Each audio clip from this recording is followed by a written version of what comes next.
Саламатсыздар ма, құрметті көрермендер? Бүгін арпа ботқасын дайындайтын боламыз. Ол үшін арпаны мына жерде менде 2 кесе жуып, жақсылап ыстық суға 4-5 сағатқа салып қойып қоямыз.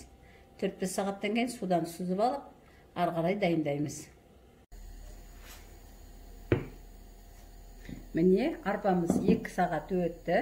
Ол бөкті, жұмсарды. Енді ары қарай дайындайтын боламыз. Ол үшін бізге фарш керек. Не болмаса мясорубкадан өткізіп аласыңдар. 2-3 сәбіз және 2 кішкене пияз. Қазір бәрін бірге қосып қуырамыз. Міне майын құйдық, қызды, енді етін саламыз.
Bir qasıq tuz salamız.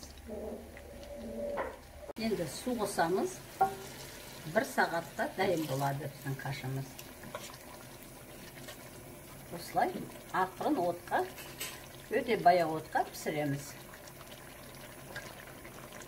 Аздаған су қосайын. Түрлі қатты болады. Болды. Отқа ақырын пісіреміз.